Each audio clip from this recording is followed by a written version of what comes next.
안 좋은 습관 끊어내기. 여러분은 끊어내고 싶은 안 좋은 습관이 있으신가요? 도서, 습관의 힘을 통해 습관을 바꾸는 과정을 함께 들어보시고 내 생활에 어떻게 적용하여 행동을 바꿀 수 있는지 잠시 생각해보는 시간을 갖는 건 어떨까요? 24살의 대학원생 맨디는 손톱을 피가 날 때까지 물어뜯는 습관이 있었다. 맨디는 손톱이 손가락 끝마디에서 완전히 사라질 때까지 물어뜯기 일쑤였다. 따라서 손가락 끝이 항상 옆은 딱지로 덮여 있었다. 맨디는 손톱을 물어뜯는 습관을 버리려고 온갖 방법을 써보았다. 쓴맛이 나는 매니큐어를 손톱에 발라보았고 의지력을 발휘해서 그런 습관을 당장에 끊겠다고 스스로 다짐해보기도 했다. 그러나 숙제를 하거나 텔레비전을 보기 시작하면 자신도 모르는 사이에 손가락이 입에 들어가 있었다. 상담실은 맨디를 예비 심리학자에게 보냈는데 그는 습관 반전 훈련으로 알려진 치료법을 연구하고 있었다. 다행히 그는 습관 변화를 위한 황금률을 잘 알고 있었다. 따라서 손톱을 물어뜯는 맨디의 습관을 바꾸기 위해서는 그녀의 삶에 새로운 반복 행동을 만들어줘야 한다는 걸 알았다. 그가 맨디에게 물었다. 손톱을 물어뜯으려고 손을 입안에 넣기 직전에 어떤 느낌이 있습니까? 손가락에 긴장감이 약간 느껴져요. 그래서 손톱 끝이 약간 아파요. 어떤 때는 손거스러미를 찾으려고 엄지로 여기저기를 느껴봐요. 뭔가 잡히는 게 느껴지면 그걸 입으로 가져가요. 그렇게 손가락 하나하나를 살펴보면서 거칠거칠한 끄트머리를 물어뜯어요. 환자들에게 습관적 행동을 유발하는 것을 묘사해보라고 요구하는 방법을 자각훈련이라 일컫는다. 알코올 중독자들에게 스스로 신호를 찾아내서 인정하라고 요구하는 것처럼 자각훈련은 습관 반전 훈련의 첫 단계다. 따라서 맨디의 경우에는 손톱에서 느끼는 긴장감이 손톱을 물어뜯는 습관의 신호였다. 맨디를 치료한 심리학자 브래드 듀프레는 말했다.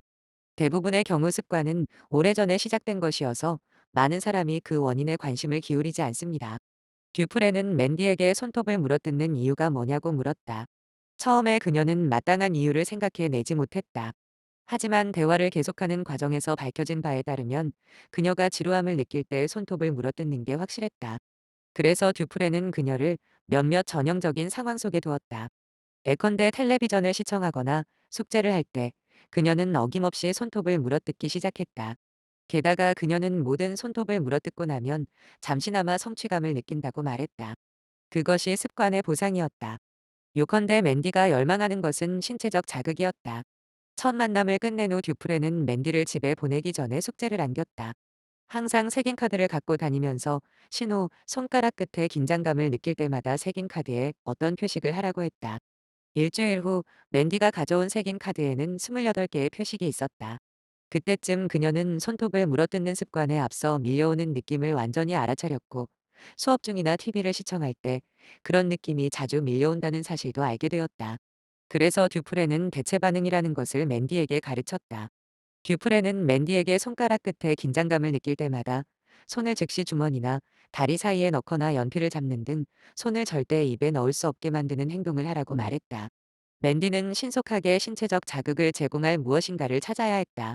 예컨대 팔을 비비거나 주먹으로 책상을 두드리면서 신체에 자극을 주었다. 신호와 보상은 그대로 유지되었고 반복 행동만 바뀌었다. 신호를 느낄 때마다 색인 카드에 기록하면서 그 습관을 견디어내는 데 성공하면 성공 표시를 하였다. 일주일 후 맨디는 손톱을 단 3번밖에 물어뜯지 않았고 7번이나 대체 반응으로 그 습관을 이겨냈다. 맨디는 그런 자신에게 매니큐어를 선물로 주었고 색인 카드를 계속 사용했다.